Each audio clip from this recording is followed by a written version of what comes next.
Again, my name is Bruce Reyes-Chow. Where to even start?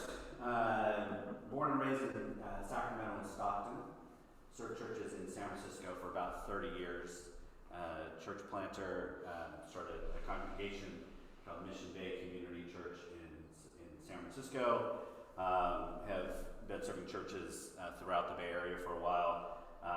3-ish years ago, started as the pastor at First Presbyterian Church in Palo Alto. So it sounds like you all know that congregation. Fairly conservative church, as you may not at all the style of church that I've ever been at.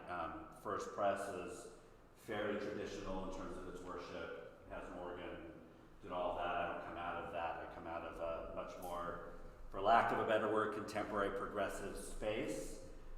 But I jive with them theologically, and we could dive deep into not just thinking about what we weren't, but about who we were. So I was there for 3 years during your time, at the same time as this pandemic. We were very fortunate. We actually grew during the pandemic. We were able to kind of figure out how to do third space hybrid worship in a way that was really very exciting, actually, for them and for me. And then about a year ago, I was hospitalized with COVID. And, I do all the things, and, we all want to know exactly how and when so that we can know everything about everything. And I'm going to blame it on Arizona, because that's where we think I got it. In Arizona, it's just easy to blame things on. We weren't in Florida, so I couldn't blame it on them. So, but unfortunately, I was hospitalized for almost 3 weeks. I was never close to a ventilator, though we had begun to talk about it. I was fortunate to get in before that time came. But I am standing before you as one of those that suffers from long COVID in a very weird way. I have about 4 or 5 good hours every day, but my body and muscles and skeleton are constantly in battle with my mind and wanting to do things. So that's I left the church, unfortunately. We're at a very exciting time. New mission statements, beginning to really think about what the future of a radically progressive church in Silicon Valley would look like. But really decided for the good of them and for myself that I couldn't do it anymore. So it's been 4.5 months now, and I'm dabbling back into some speaking, and this, like Polly said, this is my first time standing in a pulpit in 4 months. So for good or bad, like those seminarians first graduate? They've had all this stuff stored up in them for 4 years, and then they just try to put it all in one sermon. Preemptive apologies for that. Because I've had the last 4 months to think about what's going on in the world and to begin to put down some words and think about what it means for us to be people of faith in a country and a time when I feel like in many ways we've abdicated our responsibilities to culture and the common good. But before I dive into that, let's pray. God, we thank you for this time and for our ability to gather and for the privilege it is to be claimed and named by you, O God. For this particular community as we gather this morning, let your Spirit move us, and may it challenge us, may it comfort us, may we each be transformed by all that we do in this space, through our silence, our words, our music, our prayers, through the ways that we simply see one another differently in this time. We thank you for the Spirit that has moved all of us here, and for the Spirit that will guide the words of my mouth and the meditations of my heart. May all that we do in this place be pleasing to you, O God. Pray all this in the name of Christ, and God's people say, Amen. So one of the things I did over this last summer was spend a month in Hawaii. Yeah, it was rough. I know, it's really very hard. It has actually become much more conflicted. My family and I, we go and spend about a month in Hawaii every year, and we like to think that we're good tourists, but there are no such thing really as good tourists when you go to Hawaii now these days. We really have to think about why, and my children continue to challenge me and our family about doing this, and we're going to support local indigenous communities while we're there, and that doesn't matter. There is still a lot of as the UCCs in Hawaii and everything that's going on, that has been going on, and how we look at colonialism from a religious and a national standpoint. But I went with our family. There's about 30 of us that go every 3 years, and we actually like each other. It's not as if we never get together. These 30 of us, we just happen to go, okay, now we're all going to get together in Hawaii. My mother and stepfather are in Walnut Creek. I have 3 siblings. We all get along. There's all these little kids. My kids are all in college now, so I've gone to like 5 soccer games because I can't do it with my kids anymore. So now I'm the uncle that shows up at all the soccer games. We love it. And so trying to connect with the youngest of them, well, there's Esteban is 4, Jelly Evangeline is 2, was born during COVID. My wife and I have been trying to hang out more with them. Our kids are gone. We're going to get to know these little ones. So I decided with Esteban, I'm like, Esteban, what are we going to do? What are we going to do? We were in Hawaii. We were hanging out. And he said, well, I'm going to teach you how to play World of Warcraft. And I'm like, great. Like I'm a big tech person. I isn't a gadget way back from wherever that I did not want or get if I could. So I'm like, yes, I'm in. I've always wanted to. So I sit down with Esteban, who's 4, and he tries to teach me how to play World of Warcraft. And my sister, his mom, is sitting there laughing and recording the whole thing. Because Esteban is just saying to me, okay, just create a world here. Create a world, as they would say. And I'm like, but Esteban, you gotta, how do I do this? Well, no, you just do it. Well, can I do this? No, why would you can't do that. I'm like, well, okay, then can you pick a name? I'm like, can it be my name? I'm like, no, you don't use your own name. You pick another name. And I think my sister's rolling.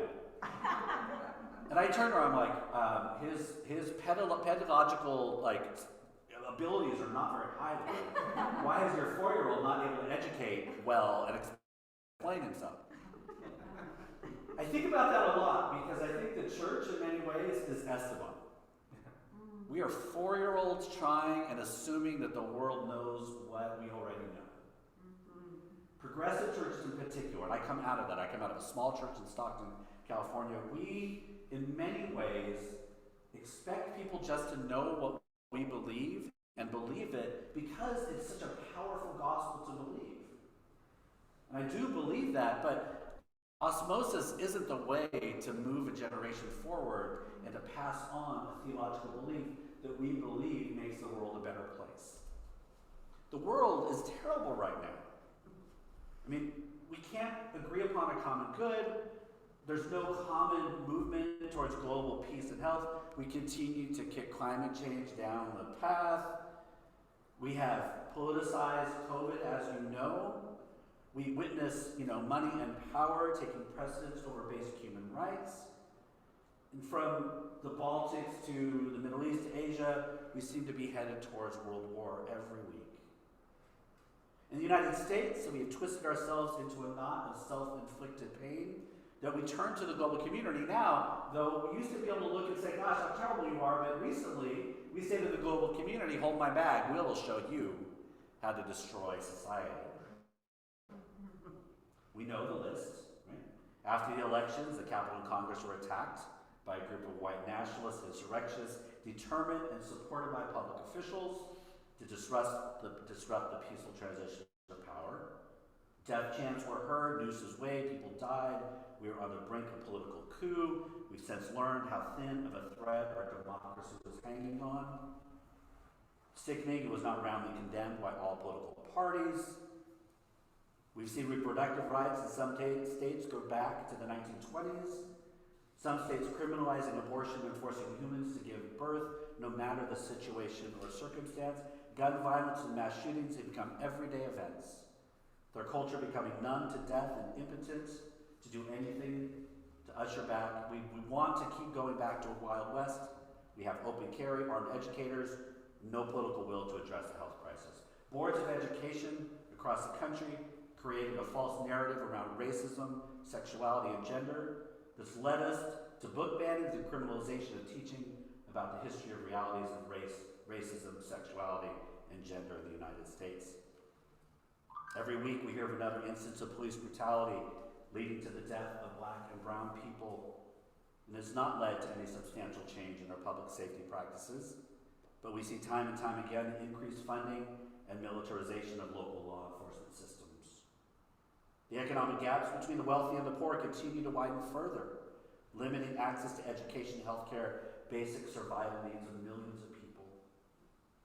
Self-appointed militia, vigilante mobs, white nationalist hate groups posing as patriots and protectors have taken it upon themselves to harass, intimidate, and threaten violence toward immigrants and refugees at our borders, members of the LGBTQIA communities, and anyone who does not wear the political garments of white, evangelical, Christian, national American are threatened. It's not an exhaustive list. I wish it was. At least then we'd have somewhere to work from. Instead, hate never ceases to surprise. Every day we find further ways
faith leads to death.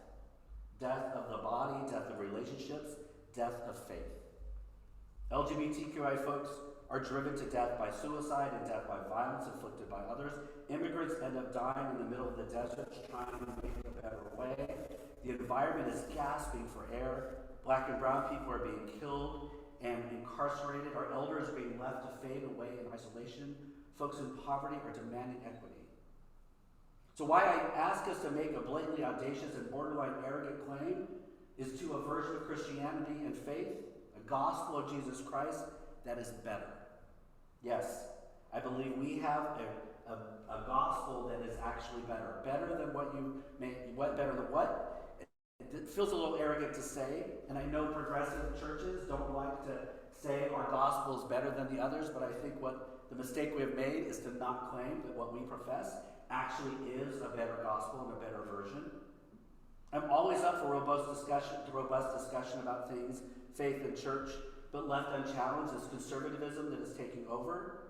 Its words and its action inflict violence, death, and suffering upon the most vulnerable. And we cannot stand for that. There is a better way. One that leads with kindness and love, one that leads to liberation, healing, and new life. And so while a place where reasonable people can disagree might be attractive, to live in that space is often a choice of conflict avoidance at best and blatant complicity to oppression and violence at worst. Unlike previous debates about deconstruction and postmodernity, this is not just about a different way.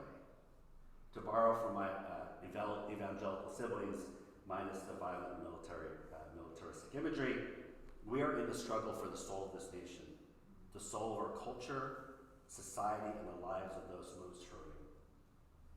So I don't espouse this based on what it is not, but I do believe the reason that we are not able to step into that space is too often we don't know what we even believe.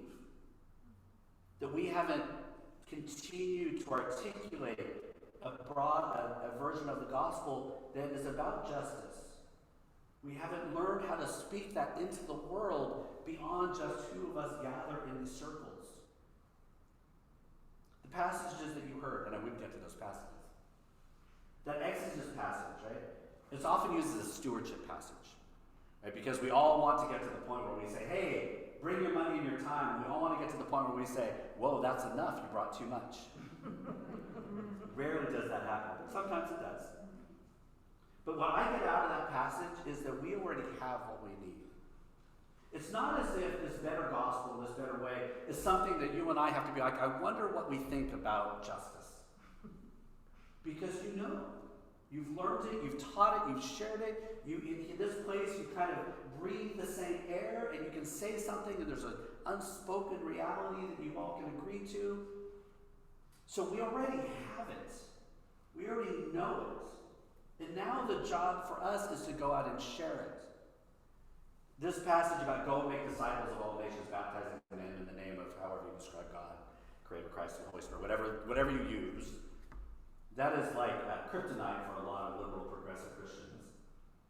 How dare, we're not going out and making disciples. Because that then makes us look like these other people. And that is, I think, one of our gravest mistakes. Because we have abdicated that space of sharing faith to a particular version of the gospel that is sharing a gospel that is destructive and deadly. Phil Wickery, a professor of mine at San Francisco Theological Seminary a million years ago, uses a different translation for go and therefore go and make disciples.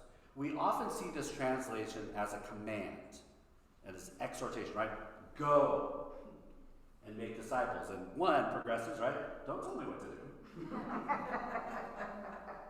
I'll go when I'm good and ready to go, like whatever it is, but don't tell me to go and do this, because oppositional behavior sets in really quickly. He says that is a translation that is more correct to be as you go. Go and make disciples. As you go. So it's not as if even our purpose is to go out and make disciples, but as we move through the world, make disciples. Not only can I live with that better, but that feels right. Right? We're not being say, go into the world and don't talk about your faith. It's as you go, be the person God has called you to be. You have enough. Now as you go, share it. Over the past few months, I've been challenged to think about this even in more depth. To think about what it means to be a person who shares their faith. I've always been a church planting growth person for my entire ministry, but to really think about what it means. So I'm going to close with sharing with you just a little bit of something I've been writing. So how many of you, when's the last time any of you have heard a statement of faith? Oh,